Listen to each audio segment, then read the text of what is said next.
우리 아이 한글 교육 어떻게 시키세요? 안녕하세요. 세상에서 가장 작은 한글 학교에 오신 여러분들을 환영합니다. 저는 신쌤입니다. 지난 차에는 한글 교육을 하는 우리 엄마, 아빠, 선생님들이 꼭 기억하면 좋을 어떤 자세에 대해 이야기했었죠. 오늘은 좀 더 실제적인 이야기로 들어가서 교재와 그 교재를 활용할 방법들에 대해서 이야기하겠습니다. 오늘 이야기는 저의 실패담으로부터 시작합니다. 저희 친정 언니가 자기 두 아이에게 한글을 가르치고는 저에게 자기가 썼던 아주 비싼 교구를 넘겼어요. 젊은 엄마 아빠들은 잘 모르실 텐데 그것은 90년대, 2000년대 초반 한국을 휩쓸고 간 통문자로 한글을 가르치는 교구였어요. 저는 그때 비싼 교구라니까 또 조카들이 그 교구로 한글을 배웠다니까 정말 고마운 마음으로 그 교구를 받고 한글 교육을 시작했습니다. 통문자 학습법은 한글을 발음 기호가 아니라 글자 통으로 배우는 방식이에요. 예를 들면 사자, 사과를 다른 색깔, 다른 글자체로 통으로 외우게 합니다. 문제는 아이가 사과의 사자와 사자의 사자가 같다는 걸 인지하지 못하는 경우가 나왔다는 겁니다. 사자의 사자를 사자의 앞부분으로, 사과의 사자는 사과의 반쪽으로 이해하는 거죠. 지금 생각하면 정말 제 첫째에게 미안하다는 생각이 드는데요. 이렇게도 한글을 배울 수는 있나 봅니다. 실제로 배운 아이들이 있으니까요. 아마 환경적인 영향을 많이 받아 가능하지 않나 싶습니다. 그러나 해외에 있는 제 아이와 저는 안개 낀 숲을 헤매는 기분이었어요. 야무졌던 제 아이를 마치 바보로 만드는 그런 학습법이었고요. 저에게는 아주 서로 지지고 볶았습니다. 결국 이건 아니다 싶어서 제가 교환을 만들기 시작했습니다. 스테이플스에 가서 명함 종이를 잔뜩 사다가 자음 모음을 나눠 써서 한글 카드를 만들었고요. 발음 기호로 가르치기 시작했습니다. 처음 흰 종이에 그림을 그리는 것보다 이미 그려진 그림을 지우고 다시 그림을 그리는 것은 참 힘든 일이었습니다. 결국 아주 오랜 시간이 걸렸고요. 그 사이사이 아이가 저에게 또 제가 아이에게 이쪽이 더 많겠죠. 상처도 많이 주었습니다.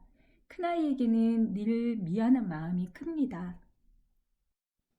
둘째 아이의 한글 교육을 준비할 즈음 기적의 한글학습이라는 책을 우연히 알게 되었습니다.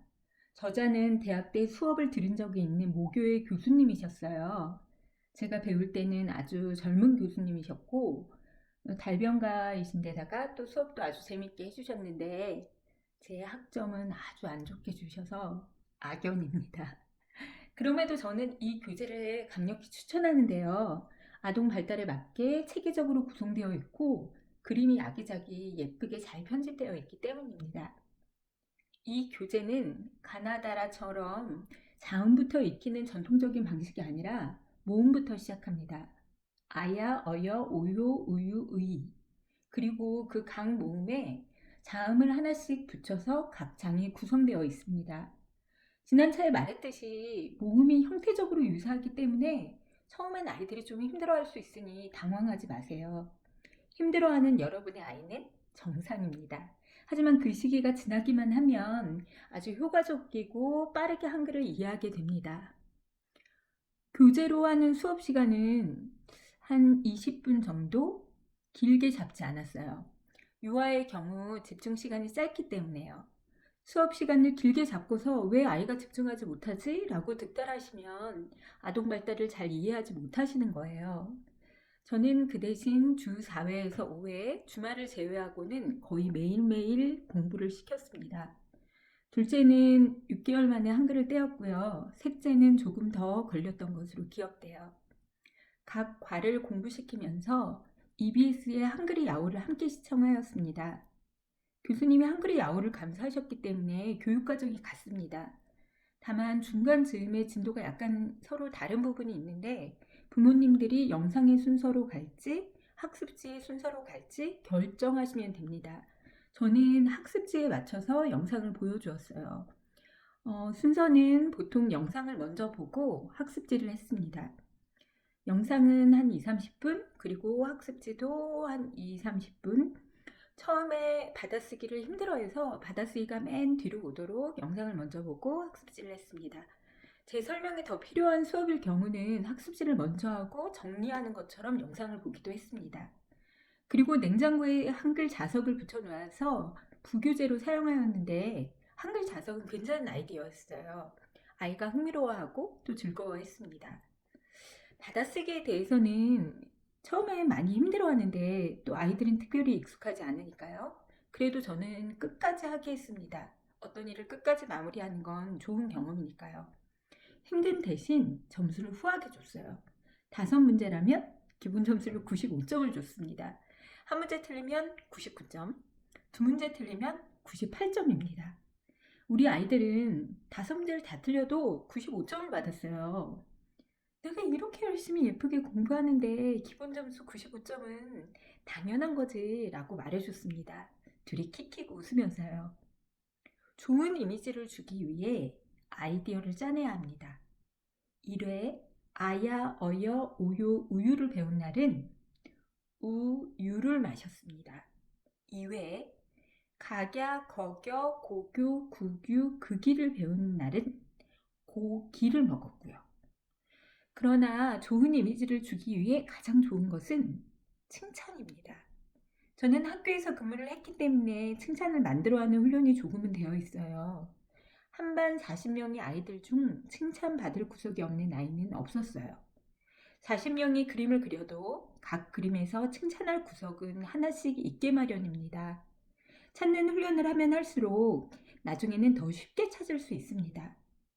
글자를 예쁘게 써라 말씀하지 마시고 가장 예쁘게 쓴 글자 하나를 고르세요. 엄마는 네 글자가 너무 이뻐서 사진으로 찍어놓을 거야. 엄마를 보고 환하게 웃는 것 같아. 너처럼 너무 예쁘네. 예쁜 글자 하나가 없겠어요?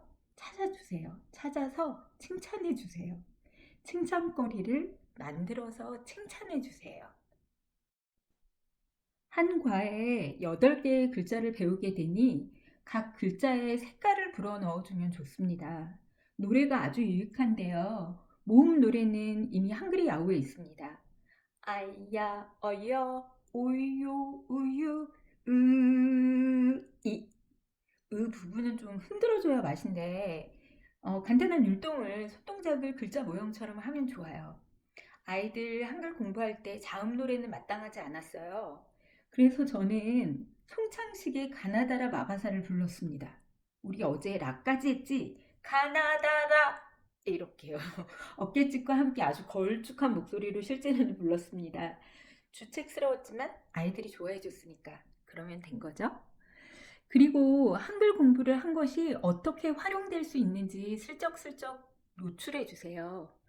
저희 부모는 한글에 있을 때는 텔레비전을 잘 보지 않았는데요. 한국에 있을 때는요. 해외에 나온 이후로 아이들을 위해 무한도전을 보기 시작했습니다. 정말입니다. 아이들을 위해. 물론 나중에 저희가 더 좋아하긴 했지만 한국 예능은 그 시절 자막이 많이 나와서 아이들에게 아주 유익했어요. 아이고, 하하 이런 글자를 아이가 읽었을 때 그 기쁨과 환희를 저는 기억합니다. 한국 슈퍼도 아주 유익한 장소죠. 상품 봉지를 읽으며 한글이 실생활에서 어떻게 유용하게 활용되는지 느끼게 해주는 거죠. 한글 공부는 실생활에서 아주 유익한 것이다 라는 것을 알려주기 위해서 저는 노력했습니다. 공부에 대한 보상 이야기를 하겠습니다. 보통 포도알 스티커 많이들 하시죠? 저는 보상을 하지 않습니다. 사실 옛날에는 보상을 하곤 했는데 왠지 저한테 잘 맞지 않는 옷 같은 느낌이 있었어요. 그리고 이것이 교육적인가라는 고민이 좀 있었고요.